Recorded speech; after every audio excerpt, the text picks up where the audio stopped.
It is with great honor that I'm able to introduce our panel today. We have Karen O from Vornado, Carlos Valverde from Silverstein, and Christian Heimpel from Brookfield. Excellent. Cool stuff. Please put your hands together for them. Excellent. And so to start things off, we want to set the stage. New York City is a very unique market. One of the easiest ways to realize that is to take into consideration the fact that the largest real estate owner in the city is the City of New York, our municipal government, and their annual budget is in fact larger than the next 19 largest US cities combined. A lot of people think because other real estate markets compare on a price per square foot basis here or there, that there are comparable markets, but again, really great way to level set is to stop and consider for a moment that our midtown office market in New York City has windowless basement space that rents for more per square foot than the top of Willis Tower in Chicago. It is a very unique place. However, the theory is, as this world continues to grow, density will become increasingly important. As more and more urban areas seek to embrace density, it's our belief that more markets will begin to replicate New York City's strangeness and follow in its footsteps. And so today we want to help you better understand a bit about New York City's market by having a casual conversation with some of the leaders in the real estate space, help you better understand what goes into their work and what the output of some of their work has been of late. And if all of that sounds good, we're going to dive in. Sound good? Excellent. And so let's start with some intros. Would you please say a bit about your company, your role, and how you came to have that role? Go ahead, Karen. Oh, sure. My name is Karen O. I'm the Director of Energy Solutions for Vornado Realty Trust. We are predominantly existing buildings, so we own and manage about 28 million square feet of office and retail, primarily here in Manhattan. My background is I'm a chemical engineer by training. Made my way into Con Ed, where I worked for over 10 years. And with that utility experience, it was actually a pretty smooth transition to the owner side. So having seen the utility side, construction, and bringing in, of course, steam, electric, and gas services into buildings, there are certain useful aspects of having worked in the utility now that I'm on the owner side. And that is my intro. Thank you. Yeah. Hi, I'm Christian Heimpel with Brookfield Property Partners. Brookfield is a multinational real estate developer, primarily an asset manager of real assets. Brookfield Property Partners is a division of that larger umbrella and focuses primarily on real estate in central business districts throughout the world. So on 5 continents, about $195 billion in assets under management. I'm the Vice President of Construction in New York City, so I primarily focus currently on Manhattan West, our development on the west side of Manhattan. Got into this role via engineering background, like Karen. I was a structural engineer, worked with a firm in New York City, and then moved over to the real estate side thereafter. Thank you. Good morning, everybody. My name is Carlos Valverde. I'm Vice President of Development at Silverstein Properties. Silverstein Properties is a family-owned business. We've been in business for a little over 50 years now. The company is managed still daily by 87-year-old Larry Silverstein.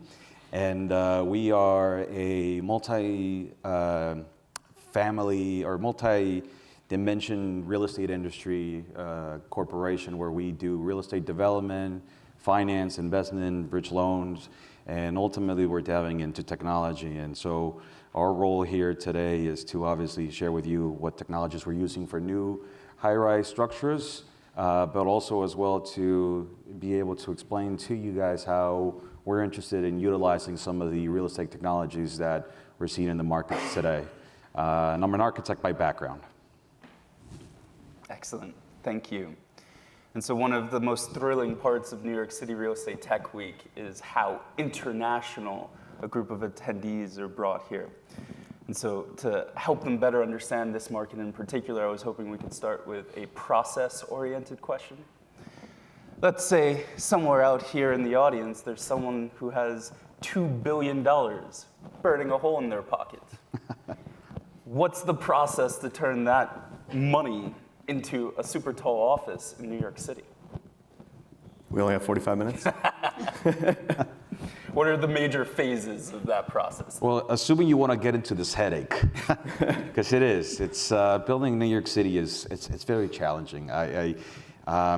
From finding the land to finding the right team to build this, it's a challenge in the ways that you would never really encounter.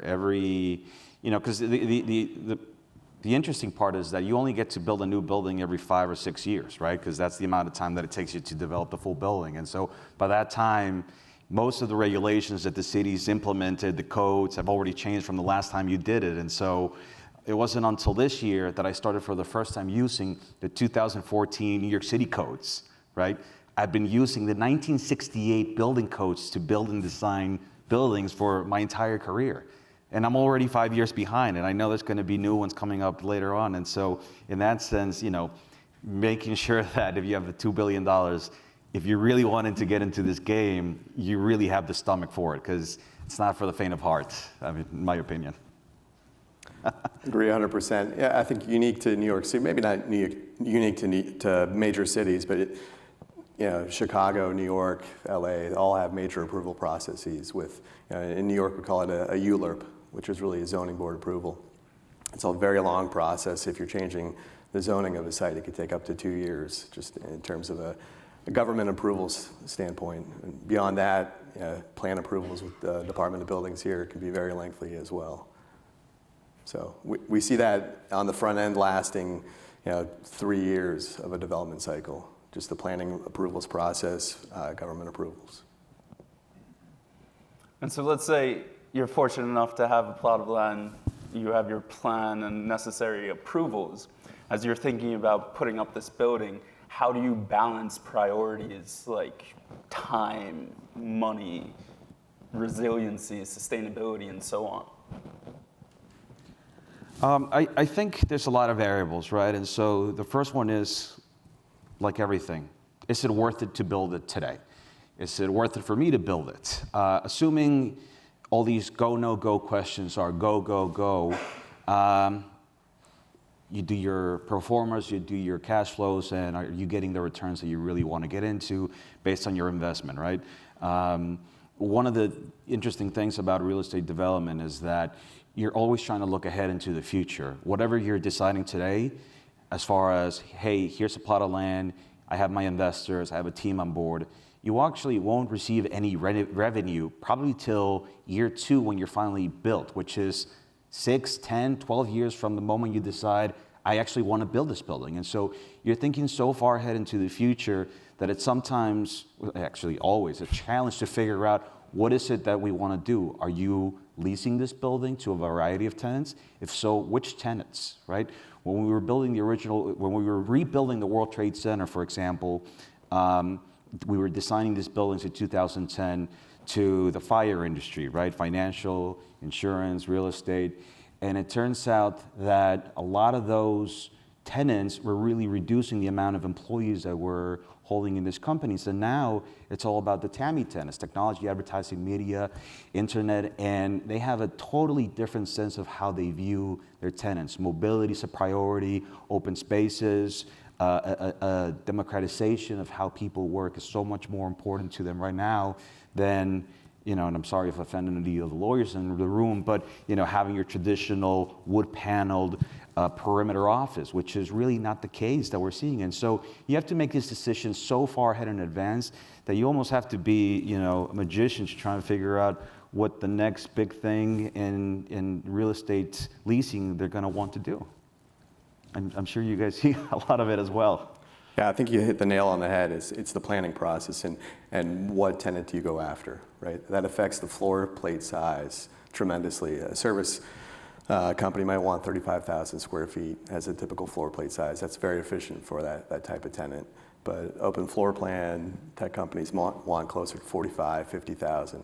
And that's a decision you have to make 10 years in advance. From the day you say, go, I want to spend $2 billion, what tenant do you want to chase? It's the crystal ball. Thank you. Yeah. How is it similar or different for major retrofits, Karen? It is pretty similar even for a retrofit situation where, increasingly we're seeing that tenants want the entire floor or multi-floors with, the internal staircase so they can get from one floor to another without having to access the elevator. So certainly, it's not that we're targeting a specific type of tenant, but we're just noticing that there's this shift in what tenants generally want in their space. Thank you. And to that, Karen, it's also how are you as a building, it's kind of weird to say it, but flexible enough to be able to support all these sorts of tenants? And sometimes you make decisions that end up being really good decisions, and sometimes you make decisions where money is spent, and unfortunately, there's nothing you can do about it. I'll give you, just the one quick example. One of the projects that we built recently, we decided that we should purchase a 2 megawatt generator and install it on a very high mechanical floor, right? In case there was a need that we saw these tech tenants, we thought, well, they're really going to want to have emergency power in the building in case there's a outage. Turns out that it really doesn't matter to them because they're so mobile. Everything they do is already on the cloud or networks elsewhere, that for them to be physically present in the office is not a priority. And so we have a very expensive paperweight sitting in one of our mechanical floors, and we're trying to figure out how to market it differently, to say the least. Well said. I do want to drill into the flexibility you started with just now. And so are there any tools you all swear by when it comes to pursuing these projects? Tools. From a management perspective. I personally still use Excel. It works for me. Then again, I'm not working on new developments like my co-panelists. For me, I'm focusing on energy efficiency retrofits. So, if you're upgrading a chiller plant, I think it's manageable to use Excel. I don't know what kinds of tools you might need to build a building from the ground up, but. I think we try to maintain flexibility for the tenants and the different classes of tenants we'll have in terms of generator capacity or infrastructure of any kinds, cooling, making sure that we have in a new property excess capacity so that we can have the flexibility. Right. One of the very interesting things for us is how even though there's incredibly smart people in their industry wanting to lease spaces in our buildings, they also may not have the capacity to see three-dimensionally like a lot of architects and engineers can. And so, a very simple tool like AR and VR goes a very long way in trying to resolve issues for these tenants where you say, well, there's a column here every 35 feet, and you put a beam here, and they can do a stair opening, and all the services and the plumbing, and it's really not a big deal. Well, it's not a big deal to us who are in real estate and get how you do a core opening and slab opening, but to people whose main business is not real estate, but rather technology or banking or administration or finance, whatever, for them to be able to visualize this with literally just the Oculus lens or the 3D goggles as you're walking through an empty floor plate is hugely valuable. Because they can actually feel and see what it really means. And different people see it different ways. Some people can read floor plans, some people rather do renderings. Some people want to get out there and walk an empty floor plate trying to figure out this is what my office is going to look like. So you try to cater, you try to be flexible to how you're reading your audience and figure out the best way to make them understand. Because ultimately, these buildings, in many ways, they sell themselves. It's about making them understand, is this building the right fit for your business? not just today, but in 15 years from today. Thank you. And so the city is a fast-changing place. I was hoping for our audience's sake, you all would be willing to describe some of the neighborhoods that you're operating and building in. And so Christian, would you mind going first and speaking a bit about what led Brookfield to Manhattan West? Sure. Yeah, Manhattan West has a long history for us, going back to 1986 when we first purchased the first parcel of land there.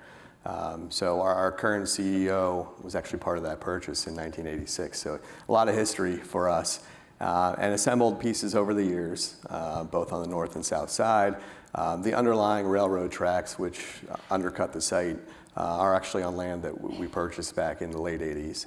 And Amtrak has easement throughout that property. But really the linchpin was really development cycles and figuring out a way to build over that site, and technology as well, construction technology. So the challenge with that site is it's an active railroad. There's 16 train lines that pass through that site directly going into Penn Station.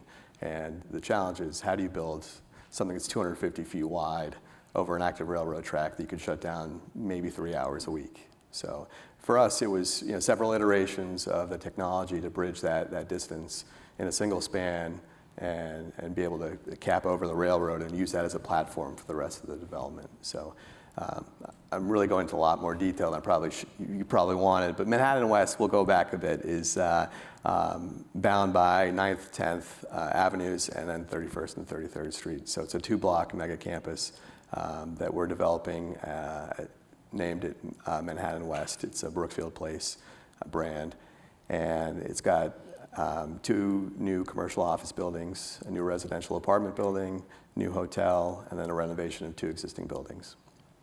So all in all, it's about 7.5 million square feet of development, which we commenced in 2011 and anticipate completing in 2023. So currently wrapping up 1 Manhattan West, which is the first new commercial office tower, 2.1 million square feet.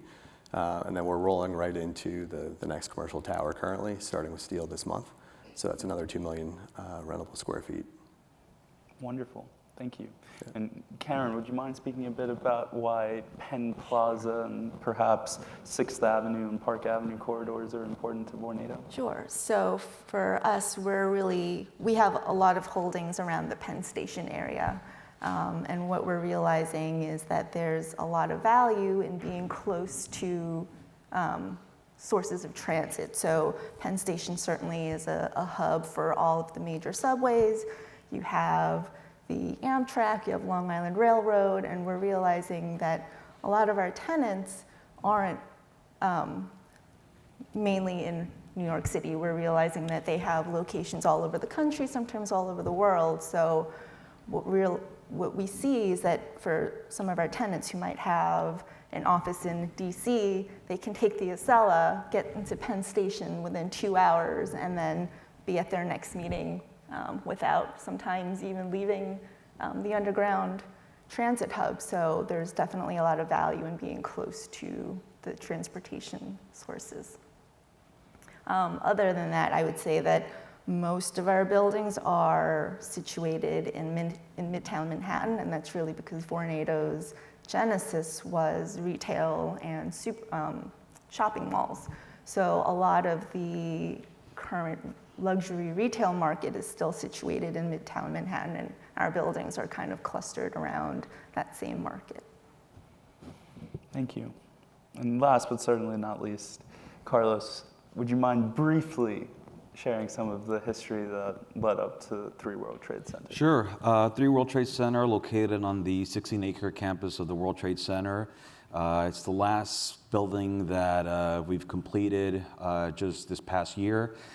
We still have 1 more to go to World Trade Center, which we can talk about later, Ryan. But the campus essentially is a multi-use development that has both transit, retail, office buildings, the 9/11 Museum and Memorial. It's connected by 13 different subway lines.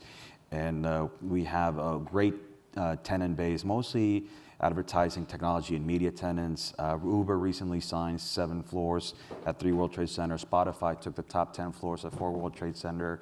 Condé Nast Tower 1, Moody's, great variety, and we feel it's a great part of town to be located in, which is the downtown financial district, Tribeca area. If you guys haven't been to the new World Trade Center, I highly encourage you to go. I can echo that without reservation. But I'd like to dive now into some of what we've touched upon. The tenant expectations and demands you all are predicting with your crystal balls. Would you mind reiterating and diving deeper into some of the trends you've observed of late and have endeavored to solve for? I could start. When Vornado first started their capital energy efficiency program around the 2012 timeline, the focus was really to save energy. So we pass all of the owners' utility costs directly onto our tenants without any kind of markup. So if we have the opportunity to incorporate any energy efficiency upgrades, lower landlords' utility costs, and then down the line, the tenants will see those decreases in utility costs. That was the original kind of selling point. What we've been noticing more and more is that in addition to the energy savings, our tenants are starting to ask about wellness in their space. So what are we doing as landlords to improve air quality or daylighting within their space? And it's a question that's starting to crop up more and more. So it's something that we're trying to think about when we do energy efficiency upgrades, because truthfully, when you're thinking about any kind of retrofit that's going to decrease energy, it's not always going to jive with some kind of technology that will improve air quality. So one, you want to open your dampers wide open, bring in all this fresh outside air. It's not necessarily what we want to do on the energy efficiency side. So kind of finding that balance has been something that we're starting to look at more and more. Thank you. So on the new construction side, what we see is really 2 major aspects of what tenants are looking for. One, it's the amenities. What else is on the campus? What else do we have to offer? So we focus on placemaking and really making a culture, an environment in the area through Brookfield Arts and Events program that we have. And really that's creating culture at the streetscape with retail, events, engagement of the tenants within the space. But also they're looking for hotels either on campus or nearby, gym facilities, daycare, really providing an all-around experience. And then on the technology side, what we're seeing is a lot more integration into our building systems, which we traditionally are not used to doing on the owner-developer side and allowing tenants to tie in. But really, there's a push for tying in for BMS systems, security systems, all throughout our elevator control systems, being able to tie our base building data into their own systems so they know when the visitors come onto the elevator or their CEO, so they can light up the HVAC in his or her office. And security systems, they want to look at the lobby cameras. And BMS, they want to be able to control their after-hour air. They want to be able to monitor the set points. On the wellness standpoint, they want to be able to control and monitor all those activities and the CO2 in the return air, multiple aspects that in the past, 10, 15 years ago, you'd see a lot less of that. Now it's almost becoming standard. Beautiful, thank you. I agree with my colleagues here, Karen and Christian. I mean, it's really, the tenant base is so sophisticated right now that what they're looking for and what they want far exceeds every single time what we think that they actually want. I have to give a lot of credit, I feel, to the way the Google campus was originally developed, right? As a collegiate, sort of your Seoul University idea, because it seems a lot of the trends have sort of started there or were kind of born there in the fact that we still want to have people to feel like they're in an academic environment, but that they also have to produce, and at the same time they also have to be able to work. And a lot of what we're seeing is a derivative of that original idea that started in the early 2000s, where people want convenience and they want mobility. One of the things that we're seeing right now is the hoteling office concept, which nobody has an assigned desk. It's extremely challenging for many reasons. First and foremost is the human cultural aspect of it, right? How do you tell a 50-year-old executive who's always had an office, all of a sudden you don't have an office anymore? Every day you have to log into an app to see what office you can get. It's a real challenge. I mean, and it's funny to think about it that way, because most recent grads work that way at school and in the universities, but people that have had a lifelong career working that way are very uncomfortable adjusting to it. And so I think just like in everything we do, it's not about just the technology, but how we as humans adapt to it. And second, does it work for your company? How do you transition from that? And we've seen cases of success and cases yet to be determined. Thank you. I do want to dive deeper into both of your answers in particular, though, because it seems to me that amenities, convenience, and placemaking aren't new. And so how do 3 World Trade Center and 1 Manhattan West compare to older assets in your portfolio from this particular perspective? I think from a placemaking perspective, it's not new. I think there's just more of a demand for that being as base expectation. And we see tenants getting more sophisticated in what they're looking for and asking for. And as they've experienced, past properties and past offices, they want to look for something better. And for us, we're able to show them Brookfield Place downtown. We can show them how we operate large facilities and campuses with placemaking events. And frankly, it's not new. We've been doing it for decades now. But we've definitely upped the effort in terms of the number of events and the quality of events over time, and really made for a different experience, something that differentiates them from the market. Sure. I mean, one of the things that we see, for example, at 3 World Trade Center, when we first assigned the project, we had 3 different setbacks. 1 big setback at the podium and 2 at the higher levels. And we never thought that these would be anything other than mechanical setbacks. And as we started to build the building and lease up the building, our leasing marketing team thought it would be attractive to create terraces out of these setbacks. And it's not a novel idea, but it's a challenging idea, especially when you're in the middle of construction, because you have to have what would normally be a zoning group for mechanical turn it into an amenity space or an activity space with a higher code requirement for egress and lighting, et cetera. And so, all of a sudden, these peripheral spaces that you would once used to have that maybe you thought don't really have a value to them, all of a sudden become a valuable asset to them. Bicycle parking, huge issue that we're all developers we're dealing with right now, because whether you bike or not, tenants are going to ask for parking spots for 50 people. They used to ask for parking lots. People don't drive anywhere anymore, right? On a residential side, the Amazon packages, both dry goods and frozen goods. The last thing you want to see when you pay $10 million for your new office or your new condo is behind your doorman 30 boxes of Amazon packages, because that's what people do. They order toothpaste from Amazon, and it's a big box for a tiny little tube. And the reality is, you want to be able to manage that. You can't say don't order it. You can't say limit how you order. You got to figure out ways how do you store it and get it out and make it convenient. The Amazon lockers are great, but they don't work for everybody. Same thing with the store with the cold or frozen goods. People get their foods delivered from Fresh Direct or whatnot, and so you got to be able to have now cold rooms for these type of storages in your residential buildings. And so, as technology changes, we need to adapt. And unfortunately, brick and mortar takes a while to adapt. It's expensive, but if we don't keep up, then we're not doing our jobs.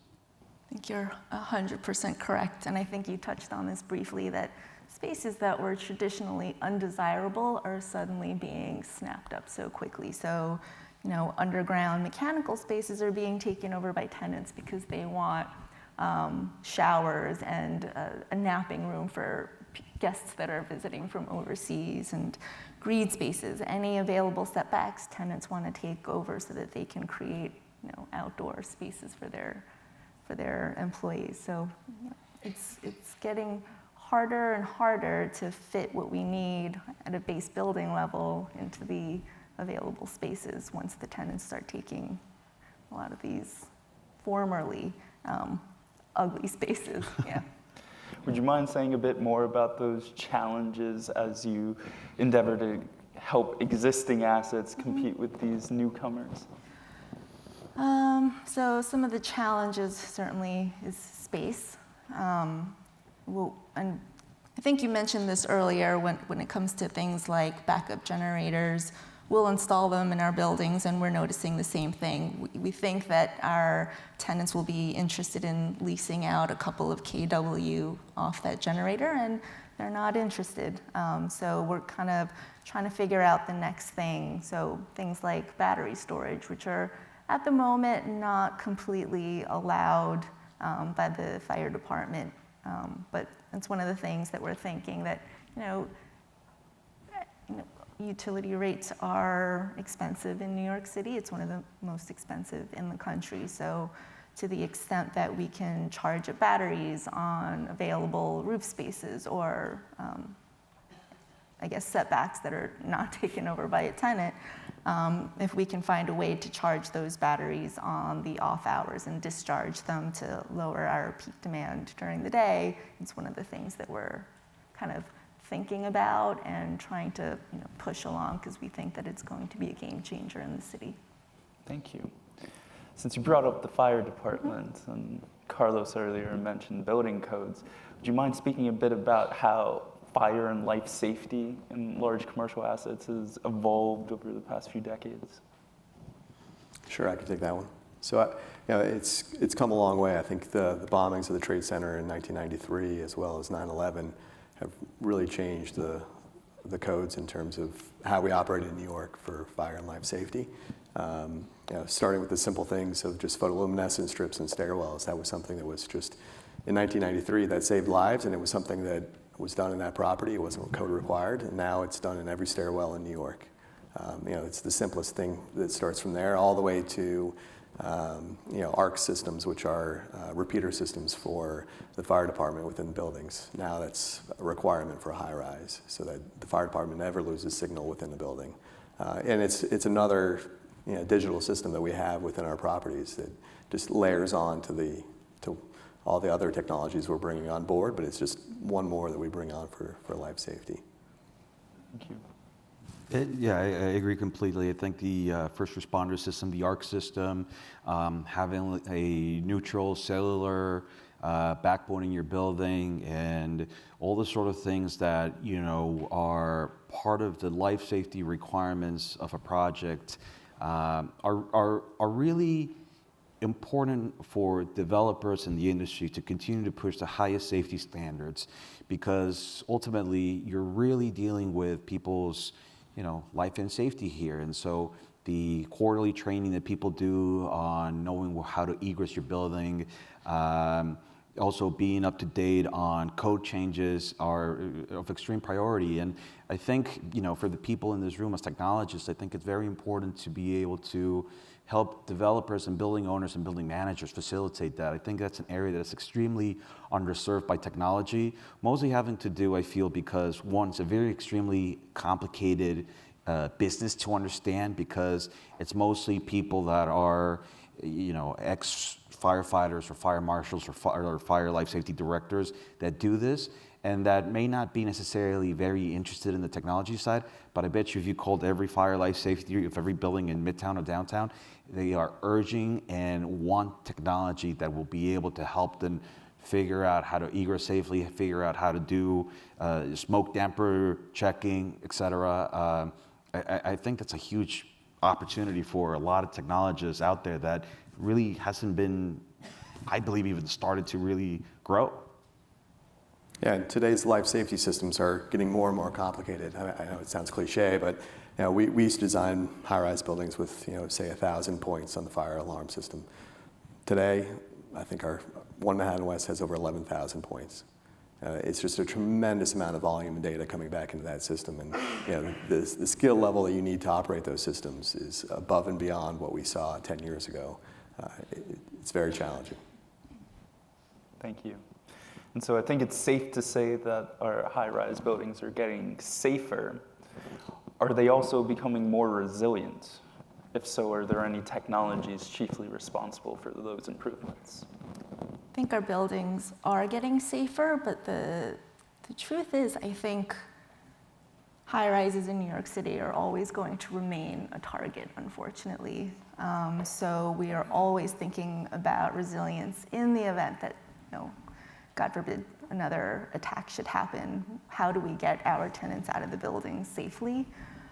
So we are always thinking about resilience. So, batteries, for example, besides being able to shave peak during the day, we think that there's an opportunity to put, emergency life safety devices, maybe perhaps connect those to battery systems as well, just to make sure that we can get all of our building occupants out of buildings safely. Yeah, I think one thing we used to take for granted in the past was public utilities. Before the blackouts, before major terrorist events, we used to think that the utilities would always be there, electricity, water, everything. And now we design buildings with the mindset that what happens when I take 1, 2, or 3 of those away, and making sure the building still operates, and you can get people to either work safely there if they want to, or if they want to leave, get out of the building safely. And so we focus on generator capacity to allow us to really operate the building full-time with life safety functions, as well as additional power to allow tenants to operate if they choose to.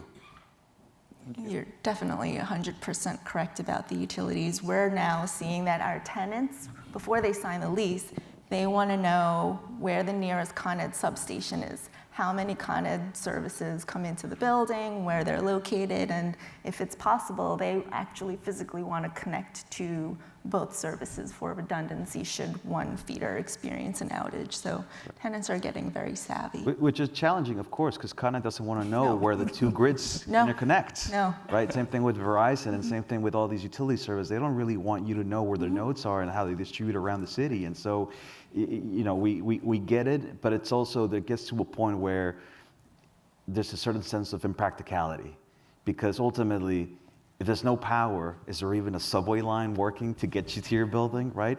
If you still have 3 or 4 emergency power generators, can you get diesel fuel to them, right? If there's no cars available to run or people available to get to the truck stations. And so, there's a point of where you can get into this idea of there's a doomsday scenario every single time, but you also have to scale back and realize, okay, what do we really want to achieve here?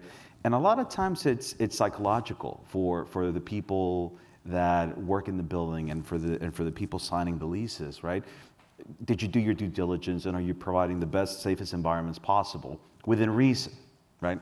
Within reason. I think that's a very important keyword right there, because there's no limit to how catastrophic you can get to any one of these conditions. And so I think within reason, everything is possible. Thank you. One of the common refrains on this panel has been that systems are getting more complicated. Tenants are expecting more control over systems that you all are responsible for. And so I'm hoping you all would be willing to speak a little bit about what connectivity means to you all today versus in the past. And because you can't talk about connectivity without cybersecurity, if you wouldn't mind speaking a bit about how that has factored into your jobs now. I don't know how long ago this happened, but I think there was a case, I think it was in Vegas, where somebody maliciously hacked into a temperature sensor in a fish tank and was able to back their way into, very sensitive financial information. And when that news came out, our IT and cybersecurity team just jumped. And they said, no longer are we allowing any vendor devices on our backbone. We don't want any tenant BMSs on the backbone. So, there's a lot of conversation, right now about how we are going to physically separate and air gap tenant and base building systems. But I'm not going to even pretend I understand the language that they're, the lingo and tech speak, but it's definitely at the forefront of what we're talking about. Just on the connectivity point, what we are seeing now is really just a convergence of all of our building systems, as opposed to letting each vendor install their own disparate networks, BMS, lighting controls, security. We want to take control of that, install our own network, converged network in our buildings, and be able to control the cybersecurity and the firewalls and make sure that's really a managed system that we control, and then all those subsystems ride on that network. So that's really how we're managing cybersecurity currently. It still takes some getting used to in terms of the subcontractor market and then the contractor market to understand how to do that and find the expertise out there to implement it well. There's definitely growing pains in the New York construction market there. Thank you. I think, yeah, you're right. The converged network is one of the things that we're looking into as well. I think there's a huge demand for having restrictions on how open and vulnerable your network can be, and cybersecurity is a top priority at Silverstein Properties. And so there's a lot of things that we're doing, and I'm with Karen. I'm not going to sit here and tell you exactly what it is that we're actually doing, but I think it's a very important idea that now systems in buildings are no longer just your brick and mortar, steel and curtain wall and concrete, but they're becoming so specialized that we're looking to have people that are specialists on these systems, right? The BMS, the security, the elevator, the fire alarm, really come into organizations and help us commission them and develop it in a way that makes sense. Because first of all, what we said earlier, by the time you finish designing, there's already something new, better the day you're installing it. So, one little lessons that we learned is when you're developing your security specs, don't specify the camera. Because when you're buying the camera from the security contractor, the smallest possible camera is already in the market. And by the time he actually gets to install it 3 years later, there's already something even newer. And so it's kind of silly that we're always putting things on hold because we always know there's going to be something better. So how do you create, again, sort of a broadband? How do you create a network that's so resilient and so broad that it can actually power what you're going to be installing 5 years down the road? One of the things that we're seeing right now that we're probably going to be installing on the project is PoE lighting, power over Ethernet lighting. And PoE is not a new concept. You have it on cameras and you have it on networks and Wi-Fi spots. But PoE lighting, essentially, you have LED lamps that are able to be managed, controlled with PoE, just Cat5, Cat6 cable. And so that is something that's really interesting. That's something that our engineers are looking at. But the amount of broadband that you need in order to light up a room like this is tremendous. And so, we used to think that you needed 4 or 6 inch conduits for 2 or 3 servers. Now it's actually the opposite. You need telecommunication branches that go up the building that are extremely robust. And, it's a new challenge that we have to figure out as far as how we develop the core, how we develop shaft pays, and who knows what tomorrow will bring. That is an excellent transition for the last question I have for you. Ultimately, as you look into your crystal balls to try and predict what tomorrow will bring, other than PoE and battery storage, are there any technologies you're particularly excited to bring to market? And are there any technologies you're very excited about, but that you don't feel the market is ready for? I'll go. I'm very excited about artificial intelligence and machine learning.